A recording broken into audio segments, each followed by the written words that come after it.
Good afternoon. I want to thank everyone for joining us again on our Facebook Live.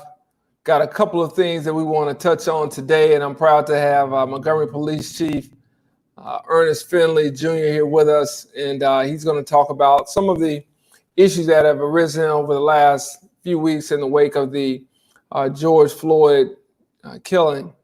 And I want to start off really by discussing a subject that we've talked about for the last few months, and that is our COVID-19 numbers and the pandemic that is still upon us.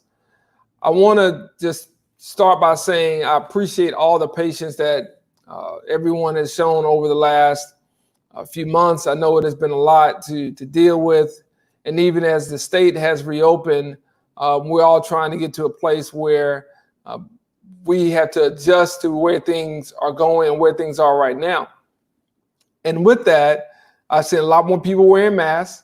I know people are staying home, and I know that there are a lot of people social distancing. However, there's still not enough people doing those things. And as of last night, our hospitals did not have any ICU beds available. While there were rooms that could be converted to ICU units, there were not any dedicated ICU beds available.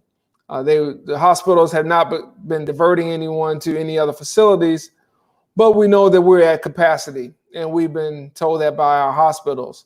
It's also important that we understand, and we've seen a tremendous surge in cases. Yesterday was the single greatest one-day positive case total for Montgomery County since this pandemic began, and that was with 146 in one day. We're almost at half the cases that we had in May, and we're just at about the 12th month of June, or the 12th day of June. So it's important that we keep in mind that there are a lot of things that we need to continue to do. There are a lot of things that we must continue to work on and remain vigilant in this battle against the COVID-19 virus. I also want to be very candid with you.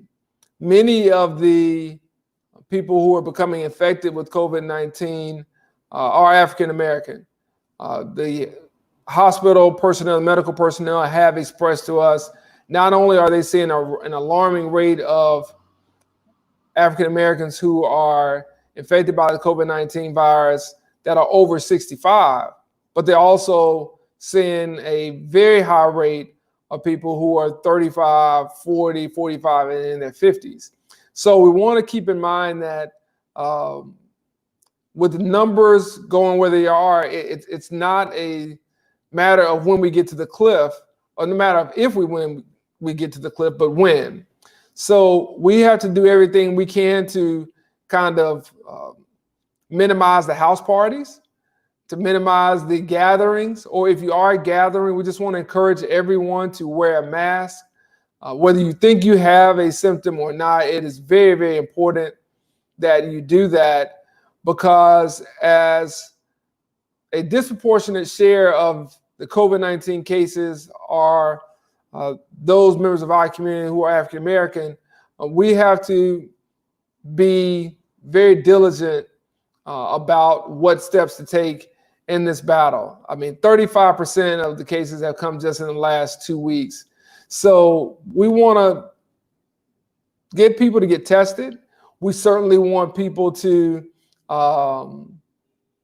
do everything in their power to stay at home and not be around people if you feel like you may have come in contact with someone that was infected by the COVID-19 virus. And it's important to understand it doesn't have to kill you to have a major impact on you. As I've talked to several people who have been infected and who have recovered, will share that it is much different than the flu, is much different than the common cold. So we want to keep in mind that as you see these statistics, think about a family member, think about a loved one, think about someone who is connected to one of the 65 deaths that we have had in Montgomery County from this virus. We have now surpassed, I believe, Jefferson County for total number of cases. And those are people that live in Montgomery County. These are not people that live in Lowndes County or Bullock County or anywhere else. This is on us. So we have to do everything we can so that we can really get things open and full, something I would have liked to have done weeks ago. But until we see some improvement in our numbers, we're going to have a challenge doing that. And I'm going to have a challenge making that decision for us to move forward. So we're in dire circumstances, or dire situation right now, and the circumstances are not good, but we can change that. And we can change that by our behavior, and we can change that by what we're practicing. We cannot continue to have the numbers skyrocket and put that pressure on our healthcare system, because eventually that's going to have an indirect impact on people who are suffering from other illnesses, whether that be heart disease, high blood pressure, diabetes, or anything else that you may come into the hospital to need treatment for. So let's do everything we can here in Montgomery to slow the spread and to really try to lock things down over these next couple of weeks. And maybe by July 4th, we'll have some relief from the numbers that we've seen. Now I want to move on to the protests that have come in the wake of the George Floyd killing, and that not only impacted the city of Montgomery, but the entire world. And I want to commend the protesters for being passionate, for being purposeful, and most importantly, for being peaceful. Protesters in Montgomery wanted to make sure that their yells and their screams and their anger and frustration was indeed heard, and we listened. We wanted to make sure that we engage with members of the community in a way that allowed them to get some things off their chest that have been building prior to Mr. Floyd's murder.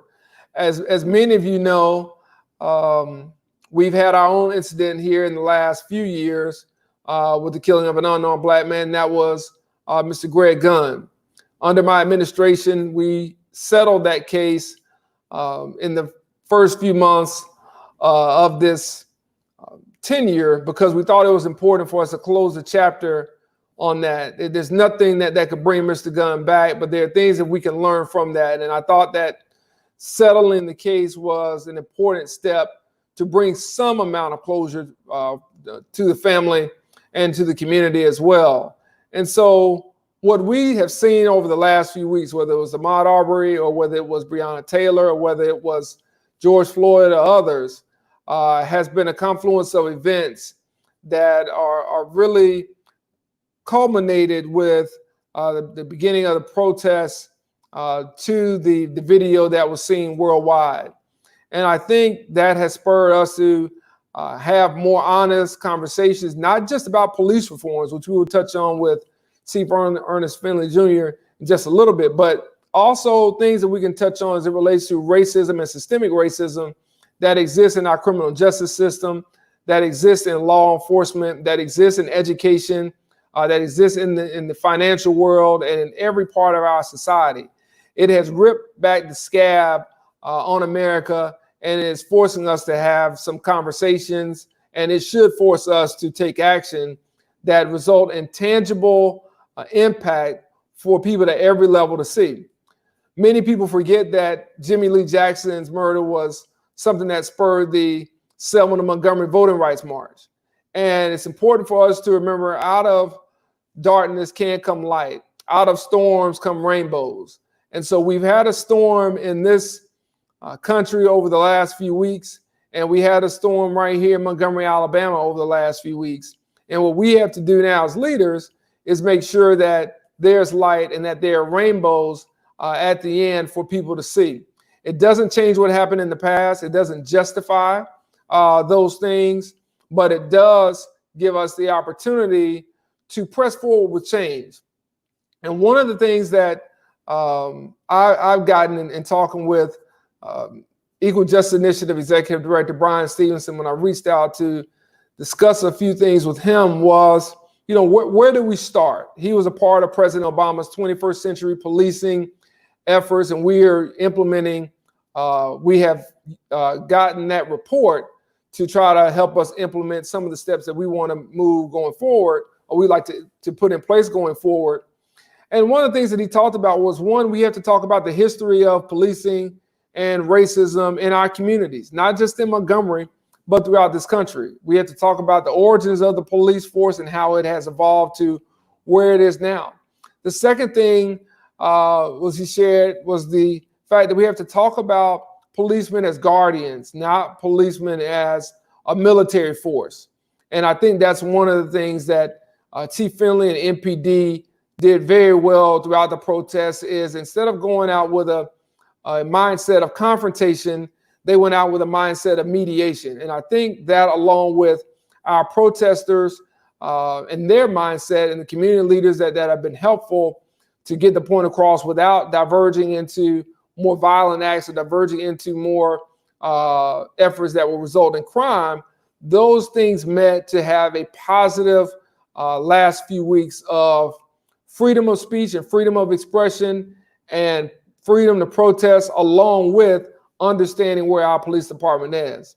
But the third thing that Brian mentioned to me was he shared that we have to remind our police force that they work for the community. They don't work for Chief Finley. They don't work for myself. They work for you just as I do. So we have to keep those things in mind. And I think that is a beginning, not to say that it's going to fix everything, but it is a beginning, I think, in change of process and change of culture that we want to see. And I think that's what we've heard from some of the community leaders over the last few days. And I think as we kind of do this along with increased racial sensitivity training, along with looking at our hiring practices, and along with some policies that we can put in place at the federal, state, and local level, then we can start to regain the trust between the police and between the community. So we want to make sure we do that because that's going to make our city better. It's going to make our communities better. It's going to make them safer. And it's going to make them more economically viable. So all of these things are important that we do. And I think these are some pluses that have come out of the last couple of weeks. And so with that, I'm going to press pause and I'm going to ask Chief Finley if he'll come on and give us some of his thoughts that he may have regarding this topic and police reform as it stands and kind of how he sees things from his perspective. So Chief Finley, I'll turn it over to you and thanks for joining us. Thank you, Mr. Mayor. I think that you hit all the bullets, and I think that you're absolutely right. One of the things that we got to get away from is that warrior mentality, and the mentality that we have to do is that guardian, because we are part of the community, and being part of the community, we have to embrace the community. One of the things that I do believe in is the 21st century policing in terms of what President Obama puts out, and those 6 pillars is something that is near and dear to not only me but the organization that we espouse to do. And the 6 are building trust, and I think you just hit that, and legitimacy in all that we do, policy and oversight, technology and social media. The 4th pillar is community policing and crime reduction. That's something that we have to do each and every day, but also engage our community. Training and education. I think that when we talk about hiring, make sure that we hire the right individual that have that mindset of community. That's part of the practices that we have to do, and that's part of something that I implemented when I took over the job a couple of years after I took over the job, to be a part of that hiring process, to make sure that every individual that we hire, I'm part of that. I do that interview to ensure that we have the right mindset in police. And then the last thing, and pillar 6, is officer safety and wellness. We got to make sure not only our officers but their family get the help and support that they need. And some of the things that we did build under this administration is the peer support to extend that to the family, working closely with EAP, also working closely with psychological services that provide additional training to our officers, but also evaluate our officers prior to us hiring them to be a part of this great organization. When we look at some of the challenges that we had last week, it was pretty challenging during this crisis in Minneapolis with George Floyd.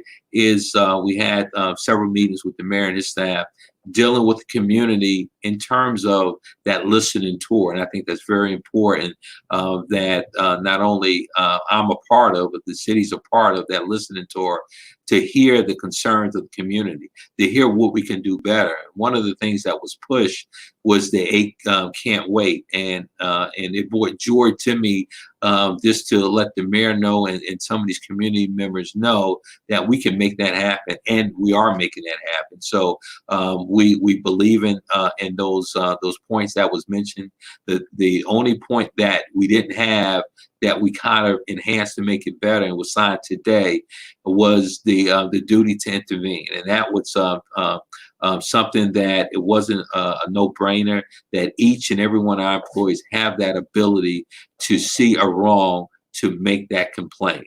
And so part of that, we're going to have some additional training that we are developing, EPIC training to deal with ethical policing with that's courageous, to ensure that these officers are empowered to do the right thing each and every day, and that will break down those barriers of the thin blue line.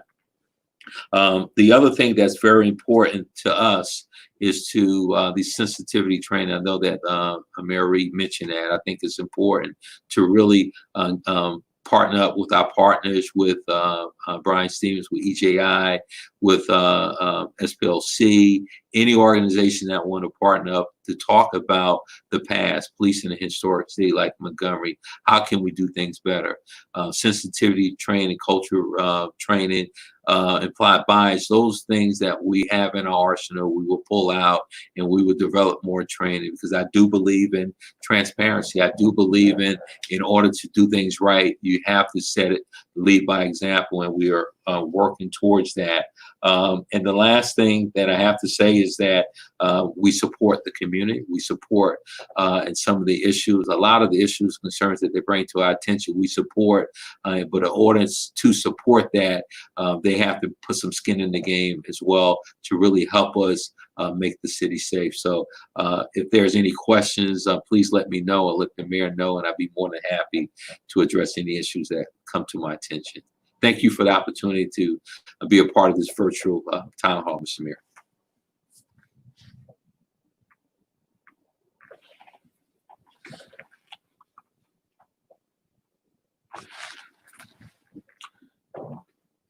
Can't hear the voice. Sorry about that. I was muted. Once again, I want to just share my appreciation for your leadership and the approach that the men and women of the Montgomery Police Department are displayed. You know, in other cities, that there was tear gas, there were rubber bullets, there was force used. We did not do that. You all did an excellent job, I think, of de-escalating the situation, along with the protesters and the mindset that they came out with, which was to get their message across, purposeful and peaceful. And I've tried to share that in every interview that we've had over the last couple of weeks, for a reason, that this is a different Montgomery. I don't know that that would have happened in prior years or decades under the same circumstances.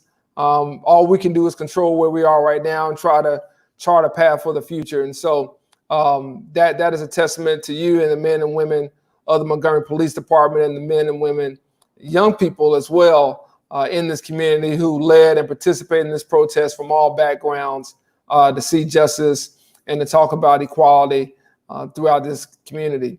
So at this time, I want to open it up for any questions that we may have, and we'll try to get to those real quick so everybody can get out of here and get going with the weekend. Let's see what we got.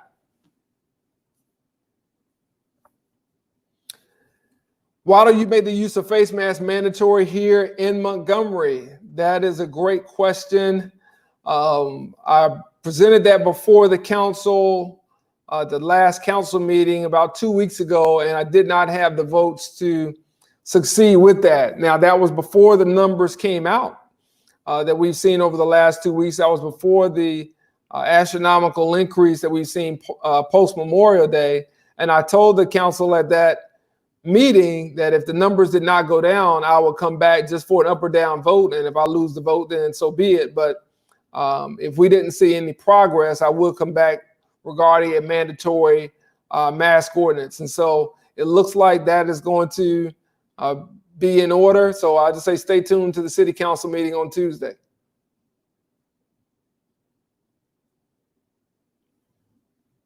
What's next? All right. hoping all city employees will be required to attend diversity and inclusion training. I think it's important for everyone to do that. Certainly our city employees. I believe we have to invest in our employees in a way that shows our appreciation for them and what they do now, but also their potential for growth. And that means sharpening your skills in terms of what you do and your responsibilities, but also in terms of where the culture is, where the environment is. The 2020s will not be like the 2010s, and the 2010s were not like the 2000s, and vice versa, keep going back. You have to be able to adapt, and those organizations that can do that are successful. Those that cannot, dry up and die.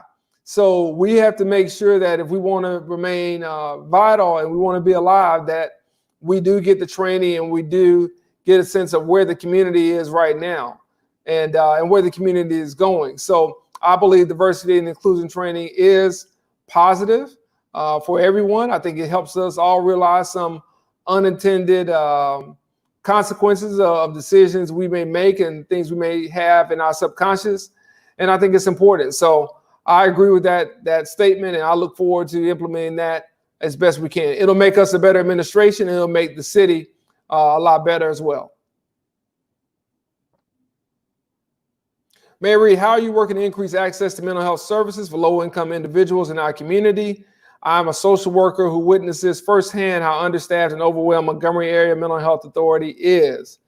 Thank you so much for that question. As you know, as probate judge, I advocated a lot on behalf of mental health and the lack of resources both at the national and state level. I continue to see that as being an issue. I've even had this discussion with Chief Finley about getting our police officers or more of our police officers trained in crisis intervention techniques. I think there's some other techniques that the chief is looking at as well. And so from the city side, we really want to be able to help.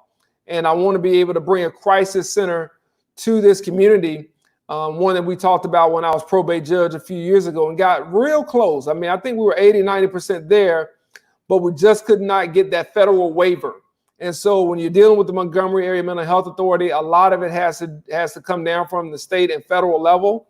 But we are going to be putting in for a grant for a crisis center here at the state wants to start off with. And we're also looking to use some of our CBDG funds or our community block development grant funds towards mental health and people who are suffering from mental illness, as well as some of the homeless services that we would like to support. So if we can get those grants and those funds through the CARES Act, then we should see something before the end of the year. Regarding masks, can't you unilaterally order people to wear them as an emergency health issue? Thanks. There is conversation right now that we're having internally about what I can do outside of a mandated citywide ordinance. And we're looking at those options. I will share that with you. And if we cannot get the council on board, then we may explore those, given that where the numbers are right now, where they have been for the last couple of weeks. We do not have the authority that Jefferson County and Mobile County have, and those mayors both in Mobile and Mobile and Birmingham. Because of how the Act 618 is written, we're a Class 3 municipality, so we do not have the authority that those mayors have. A lot of people think I do. Sometimes I wish I did, but I do not as the Act 618 is written right now. But we are exploring some other options that we've been made aware of really in the last 24 hours. So we're going to look at that over the weekend, and we may be coming back with some ideas early next week.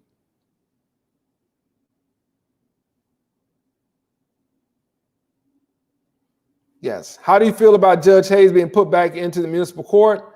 He is very prejudiced towards blacks. That's a strong statement. You know, I think anyone who exhibits any prejudice or bias from the bench should be reported. You know, I had to keep that in mind as probate judge. There are mechanisms to report judges who are found to do things in an unlawful or unethical way. And I think if there's proof of that, then you should report that to AOC and take that through the appropriate authorities. I do think that our municipal court can be better, and we're evaluating some of those positions as we speak, and we may have some announcements coming soon that are already underway. Our effort, is really to improve all facets of city governance. There's not one area that we aren't looking to improve, and there's not one area we aren't looking to do a lot better in. So while we're talking about police reform today, we're looking at, and we have looked at since day one, administrative reform. You got to keep one thing in mind. When you get in this office, we've now been here 6 months. 3 months we've been dealing with a once in a century global pandemic.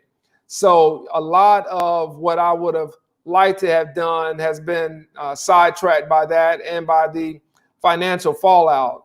And what that is to emphasize is that there are things that are in the works that we'll be sharing as we not only release our transition report in the upcoming days, but we also start sharing more areas around our platform. The first 100 days were kind of, us getting our feet on the ground and kind of making sure we understood, how some of the basics went with city government. And for me, just kind of getting caught up on a lot of things that were already in place. And so the second 100 days, it seems, has been spent battling this pandemic and being focused on the health of the community.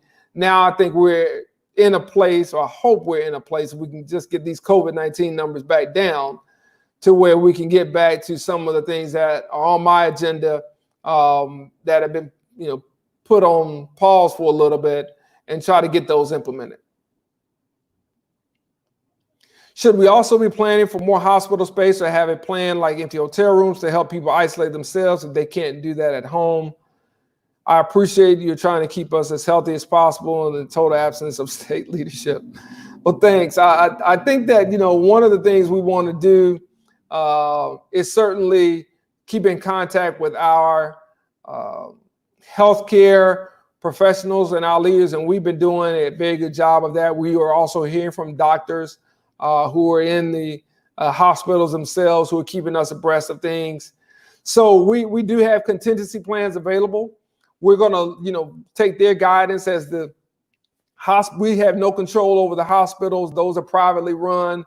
We have to listen to them, but to the degree we can help set up or stand up a facility, then we're in place to do that whenever should they need it. It has not gotten that bad yet, and we pray that it doesn't.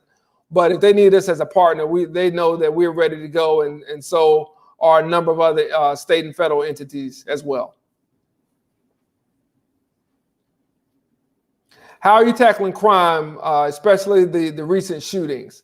I've got my thoughts on this. I'm going to let Chief chime in on this and address this from the perspective of the police department. Chief, I'm going to read this question again. How are you tackling crime, especially the recent shootings? Yes, so we tackle crime each and every day. And prior to this virtual town hall, we had a big meeting with all the entities involved that need to be in the meeting, with my homicide, with my investigators from patrol, as well as my tactical units, my gang unit, my SWAT units, just to kind of hear these concerns of these groups of individuals or these communities that need our assistance. So the way that we're going to do is put cops on the dots and really examine every crime or issue that happens in those communities that we feel are being plagued by these recent shootings, to really aggressively investigate them, but also get the support not only of the DA, but the U.S. Attorney's Office, to have that support so we can really take a bite out of crime and be proactive. The last thing I have to say is that we're going to really be proactive with the communities and really reach out to them and really give them some awareness of things to look for to kind of help us help you to make your community safe. Thanks, Chief. And I want to just add one note to that. I think it's important for the community to understand their role in this. Many of these shootings that we're seeing are people who know one another. Most of them are both people that know one another, but have had some contact with one another. There are not a lot of random shootings here that we've had recently. And so I think it's important for people to understand that they can play a role in helping and assisting our police department with tips, with what they know, and not looking at it as a badge of honor to stay silent. I mean, it's important that they help all of us because it impacts, again, not only the health of individuals, but their families, their neighbors, their communities. And now it also has an economic component to it as well. You know, we have to keep in mind that if you're a city that does not have a tax base, you're a city that cannot serve people. And when people believe that a particular part of town is violent, we can't recruit retail to that part of town. We can't get people to open up new businesses in that part of town. We can't get homes sold in that part of town, and people lose not only the value of a life, but they lose the value of their biggest asset, and that is for most people their home ownership and what they own there. So we want to keep all of those things in mind. And finally, you know, with so many of these killings, you know, being where both parties are Black, we've got to be more assertive, I think, in terms of being able to address issues without shooting somebody. You know, disagreements are as old as time. So are murders. We understand that. But shootings have gone up here. And it seems as though so many people want to settle a dispute that way. And one, I think the question you have to ask, we have to try to get people to understand is, one, is it worth you going to jail? Is it worth, you know, the impact that it has on your family and another family that is connected to whoever the victim is? And third, certainly, is it worth the life? And I think we have to be more consistent about that message and that communication. We have to be more consistent that even though we deal with other issues and other challenges in our society, this is one that we probably have the most control over. This is one that doesn't matter if you have a Black sheriff, a Black mayor, or a Black police chief. We've got to change the culture.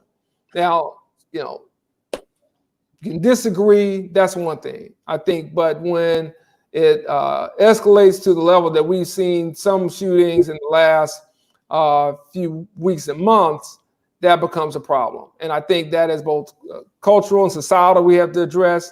And then I think there's also a policy component that is in there as well about access to guns and how we do a better job of eliminating those things. So that's just my 2 cents, but I appreciate Chief Finley's certainly expertise as a longtime law enforcement officer in addressing this and giving his feedback from the top of our police department. All right. Are there any other questions? Okay. Last question. Are you getting rid of the curfew? Stay tuned. Stay tuned.